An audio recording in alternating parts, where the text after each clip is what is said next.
بسم اللہ الرحمن الرحیم۔ السلام علیکم۔ ہمارے نبی صلی اللہ علیہ وآلہ وسلم نے انسانیت کی صرف روحانی بیماریوں کا ہی علاج نہیں کیا، بلکہ آپ صلی اللہ علیہ وآلہ وسلم نے جسمانی بیماریوں سے بچنے اور ان کے علاج کے لیے ایسی مؤثر ہدایات دیں کہ اگر آج بھی ان پر عمل کیا جائے تو ہمارا معاشرہ بہت سی بیماریوں سے پاک ہو سکتا ہے۔ ان ہدایات کو مختلف ادوار کے مسلمانوں نے اپنے لیے قیمتی تحفہ سمجھا۔ آپ صلی اللہ علیہ وآلہ وسلم کی ہدایات جو آپ نے بیماریوں سے بچنے کے لیے پرہیز کرنے اور علاج کرنے کے بارے میں ارشاد فرمائیں، اسے ہم طب نبوی کے نام سے جانتے ہیں، جن میں بے شمار پھل، سبزیاں، جڑی بوٹیاں اور معدنیات شامل ہیں۔ میں ہوں ڈاکٹر ریحان علی اور آپ میرا یوٹیوب چینل دیکھ رہے ہیں۔ آپ صلی اللہ علیہ وآلہ وسلم کی ہدایات کی بنیاد اس حقیقت پر ہے کہ ہر علاقے کی بیماریوں کا علاج اللہ تبارک و تعالیٰ نے وہاں کی جڑی بوٹیوں اور مختلف غذاؤں میں رکھ دیا ہے، اور ان کے مناسب استعمال سے ہر قسم کی بیماریوں سے چھٹکارا حاصل کیا جا سکتا ہے۔ آپ صلی اللہ علیہ وآلہ وسلم کی پہلی اولین ترجیح یہ تھی کہ مناسب غذاؤں اور جڑی بوٹیوں سے بیماریوں کا علاج کیا جائے۔ اس ترقی یافتہ دور میں کچھ بڑے بڑے ڈاکٹرز پھر سے ایسی ہی تجاویز دے رہے ہیں اور بہت سی جڑی بوٹیوں اور غذاؤں پر PhD کر رہے ہیں۔ اس سلسلے میں آج ہم جس پودے کے متعلق جانیں گے اس کا نام ادرک ہے۔ ادرک ایسا پودا ہے جس کا ذکر قرآن مجید میں بھی آیا ہے۔ اس کے بارے میں ایک حدیث بیان کی گئی ہے کہ روم کے بادشاہ نے رسول اکرم صلی اللہ علیہ وآلہ وسلم کی خدمت میں ایک ادرک کا ایک ٹوکرا بطور تحفہ بھیجا، تو آپ صلی اللہ علیہ وآلہ وسلم نے مجلس میں موجود سب صحابہ کو اس کا ایک ایک ٹکڑا دیا۔ ادرک کا استعمال صدیوں سے بیماریوں کے علاج کے طور پر کیا جا رہا ہے۔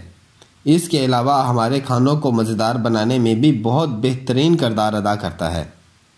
ادرک کا استعمال تازہ، خشک پاؤڈر، آئل اور جوس کے طور پر بھی کیا جاتا ہے۔ ادرک کا استعمال کھانوں کے علاوہ کاسمیٹک پروڈکٹس میں بھی کثرت سے کیا جاتا ہے۔ ادرک کو استعمال کرنے کی ہسٹری بہت پرانی ہے۔ ادرک ٹریڈیشنل اور الٹرنیٹیو میڈیسن کے طور پر بھی استعمال ہوتا ہے۔ اس کا استعمال کھانے کو ہضم کرنے، متلی ہونے، عام نزلہ زکام، ٹھنڈ لگ جانا جیسے امراض میں عام طور پر کیا جاتا ہے۔ ادرک کی کمال کی خوشبو اور ذائقہ اسے منفرد بناتا ہے۔ ادرک سے جو آئل نکالا جاتا ہے ان میں سب سے اہم جنجرول نامی بائیو ایکٹیو کمپاؤنڈ ہے، جس کی ادویاتی طور پر تحقیق کی گئی ہے۔ جنجرول میں بہت ہی طاقتور قسم کے اینٹی آکسیڈنٹ، اینٹی انفلامیشن اور اینٹی ٹیومر خوبیاں پائی جاتی ہیں۔ اس کے علاوہ آکسیڈیٹیو سٹریس کو کم کرنے میں بہت مددگار ثابت ہوا ہے۔ متلی ہونا، الٹیوں کا آنا پر ادرک کے اثرات بہت ہی کامیاب ہیں۔ اس کے علاوہ حاملہ خواتین میں متلی کی شکایت کو دور کرتا ہے۔ مختلف تحقیقات نے 1278 مریضوں پر جو حاملہ خواتین تھیں ان کو 1 گرام سے 1.5 گرام ادرک دینے سے ان کی متلی کے مسائل دور ہو گئے، اور صبح کے وقت شدید کمزوری محسوس کرتی تھی وہ بھی ختم ہو گئی۔ اس کے علاوہ حاملہ خواتین کو دوران حمل خون کے داغ لگنا جیسے امراض کا بھی کامیاب علاج رہا۔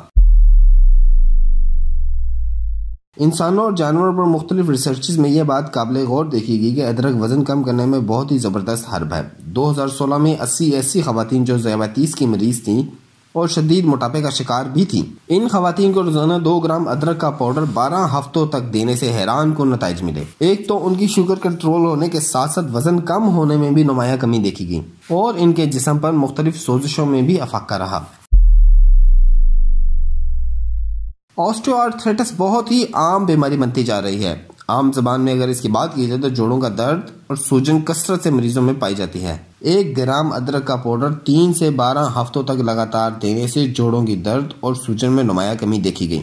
اس کے علاوہ ادرک، مستگی رومی، دار چینی اور ناریل کا مساد سے بھی گھٹنوں کا درد اور اکڑاہٹ دور ہو جاتی ہے۔ ان امراض کے علاوہ اور بہت سے امراض ایسے ہیں جن کا ذکر اس مختصر ویڈیو میں کرنا ممکن نہیں، جیسا کہ شوگر کنٹرول کرنا، دل کے امراض، بدہضمی، معدے کی سوزش، معدے کی جلن، پیٹ کے بہت سے مسائل، خواتین میں ماہواری کی دردیں، کولیسٹرول کو کم کرنا، کینسر سے بچاؤ، دماغ کے امراض، یادداشت کا ختم ہو جانا۔ ادرک ہمارے جسم اور دماغ کے لیے بہت ہی فائدہ مند ہے۔ ادرک کا شمار بھی سپر فوڈ میں ہوتا ہے۔ ہمیشہ قدرتی چیزوں کا استعمال کریں اور قدرت کے قریب رہیں۔ دعاؤں میں یاد رکھیں۔ اللہ حافظ۔